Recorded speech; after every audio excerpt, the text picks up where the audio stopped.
Pesquisadores investigam a morte de centenas de botos no litoral do Rio de Janeiro.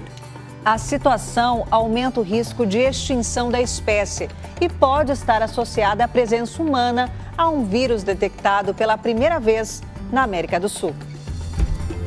Em nenhum outro lugar do mundo se vêem tantos golfinhos desta espécie juntos. Ele é mais conhecido como boto cinza. Ao contrário de outros golfinhos, este gosta de águas rasas, normalmente baías, onde os rios desaguam no oceano. Ele é encontrado nesta faixa do mapa, que vai da América Central até o litoral sul do Brasil. Mas a grande concentração está neste pequeno trecho entre o Rio de Janeiro e Santos, no litoral paulista. Mais precisamente, nas baías de Ilha Grande e de Sepetiba, ainda no estado do Rio.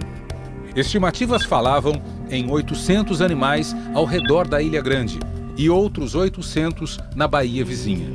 Um terceiro grupo, bem menor, ainda pode ser visto entre a cidade do Rio e Niterói. 25 botos vivem dentro da Baía de Guanabara. A presença deles foi sempre tão marcante que o boto cinza está no brasão e na bandeira da cidade maravilhosa. Voltemos para a Ilha Grande, onde algo misterioso começou a acontecer no fim de novembro. No mês seguinte, a mortandade de botos chegou a Sepetiba e com um registro de óbitos jamais visto. Antes desse evento, a gente registrava geralmente 5 indivíduos por mês. Mas na hora que começou essa questão de vir 8, chegamos a ter 12 carcaças no mesmo dia. Pescadores foram apontados como suspeitos num primeiro momento. Soubemos aí que nós estávamos matando boto na rede, que é isso? Poxa, a gente fica até triste com isso. E mais triste porque a gente é muitas vezes acusado de uma coisa que a gente não... Entendeu? Mas, eventualmente, o boto não acaba se enroscando na malha colocada pelos pescadores? Talvez, pode vir a acontecer. Pode vir a acontecer.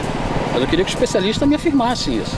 Então eu não tenho como provar que o pescador é realmente um predador da espécie. Eu não sei. Durante 2 dias, nós acompanhamos a contagem dos animais mortos. De longe, a gente até pensou que fosse um peixe, mas não é não. É um bebê boto. Quando o animal está dentro do ventre da mãe ainda, ele tende a curvar o corpo dentro do útero, né? Ele fica meio encolhido dentro do útero. Então isso gera marcas no corpo, são essas linhas que a gente observa, chamadas de dobras fetais.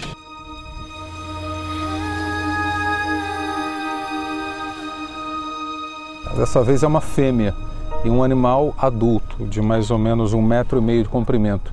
E pelo estado de decomposição não muito avançado, ela deve ter morrido há pouco tempo. Dentro dessa população de boto, as fêmeas com filhotes são alimentos chaves, né? Então, se a gente perde esses animais, para recompor essa população é muito mais complicado. Com uma terceira carcaça encontrada, o número de golfinhos mortos passava de 160. Esse aí, imenso, é um macho adulto, com a carcaça já num estado de decomposição já bem mais avançado. É muito ruim, é uma imagem muito desagradável. Dói testemunhar isso. Não tem como se acostumar a ver esses animais mortos. Não tem como. Até porque a gente costuma ver eles vivos aqui, e é isso que move a nossa profissão, né? Então ver uma fêmea dessa, um animal desse morto, a deriva aqui, é de cortar o coração, não tem como. Um fenômeno parecido foi observado pela Agência Americana para os Oceanos. Entre 2013 e 2015, 273 golfinhos de uma outra espécie morreram, contaminados por um vírus, o chamado morbilivírus. Alguns anos antes, esta pesquisadora da USP, a Universidade de São Paulo, já havia encontrado rastros do vírus num golfinho morto.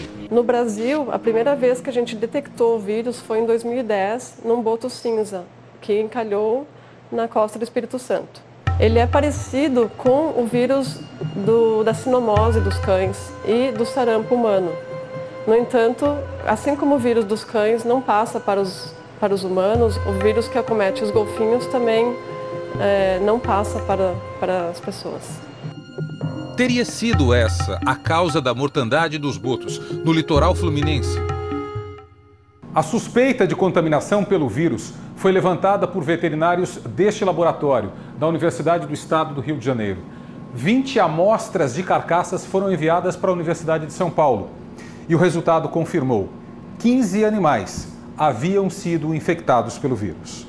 Essa é a primeira vez que tem um registro de uma mortalidade associada a morbilivírus no Atlântico Sul. A notícia era muito ruim para a gente porque o histórico que se tem de surtos de morbilivírus chega a dizimar até 70% de populações de algumas populações de cetáceos no mundo. Não tem nada que a gente possa fazer para parar o efeito desse vírus, para nenhum tipo de vacina, nada que a gente possa fazer. Precisa esperar a resposta daquela população de botos a esse vírus. Mas estamos esperando um quadro ruim mesmo para essa população.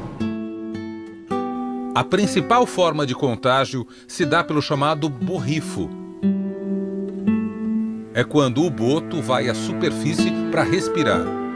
Exatamente, através do borrifo, quando um exala e outro inspira, né? E isso pode ter sido um fator que favoreceu a transmissão, né, em larga escala, tanto na Baía de Sepetiba como na Baía de Ilha Grande.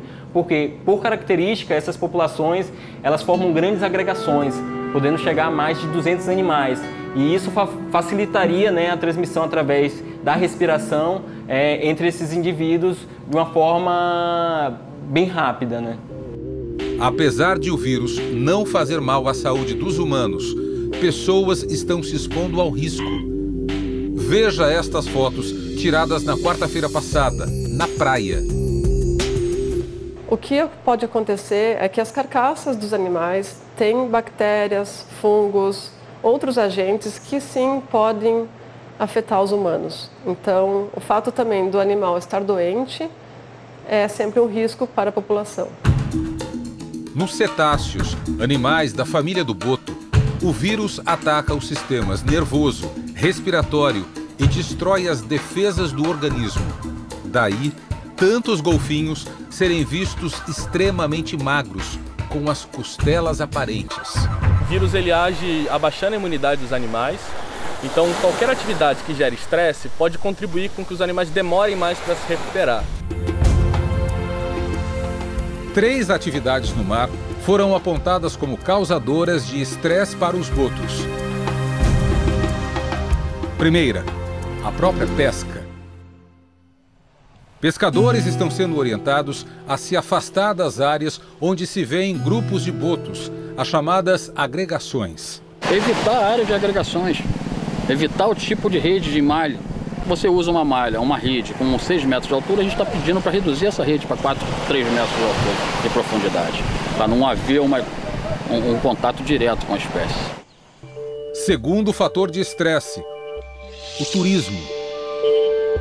Ao contrário de outras espécies, o boto cinza tem um comportamento mais tímido.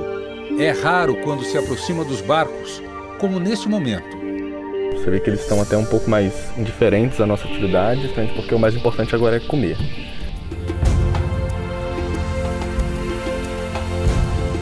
Estas imagens foram feitas com o motor do barco desligado. O motor seria um potencial ruído que atrapalha eles. Somente porque eles usam o som para se reconhecer o ambiente, identificar os cardumes, etc.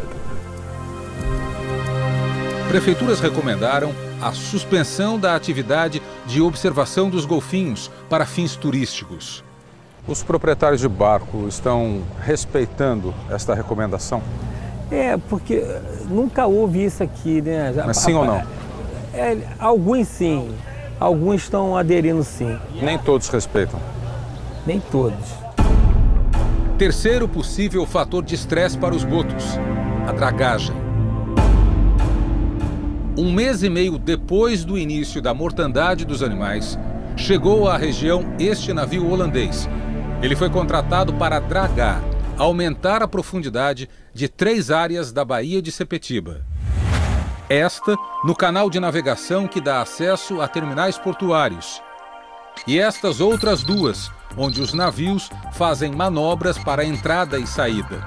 O contrato prevê aumentar em até 10 metros a profundidade nas áreas mais escuras do mapa.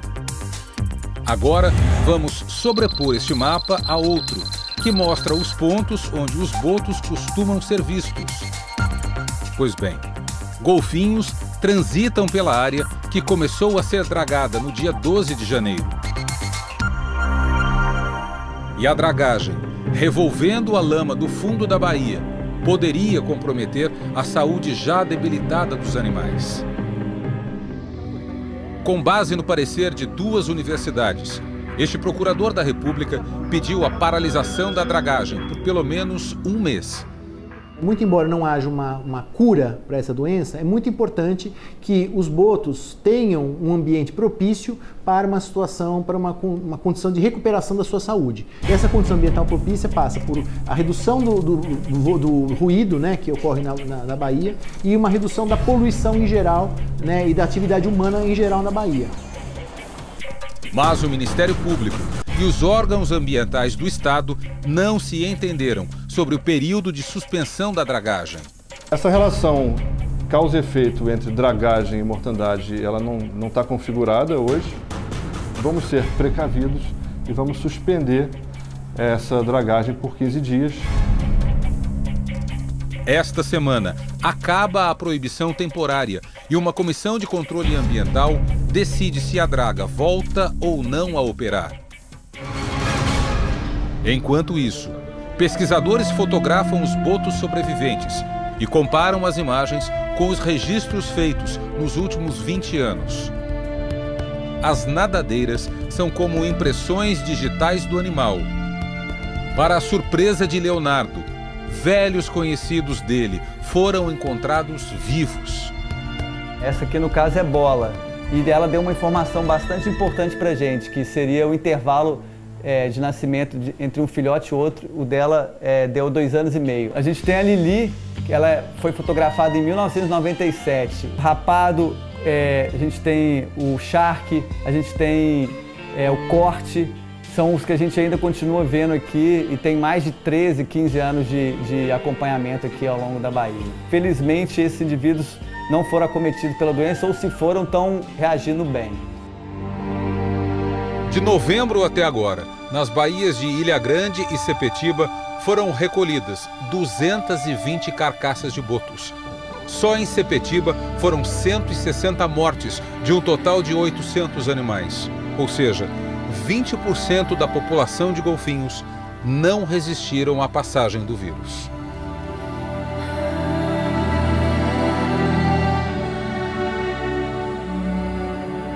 Só que o pior parece já ter passado. A média diária de animais mortos vem caindo, o que pode indicar o fim do ciclo da contaminação. Isso dá esperança para a gente de que eles vão se perpetuar, vão enfrentar e conseguir passar essa doença, e ao mesmo tempo a gente vai conseguir mais para frente ver eles perpetuando aí, tendo seus filhotes e dando continuidade para essa população aqui.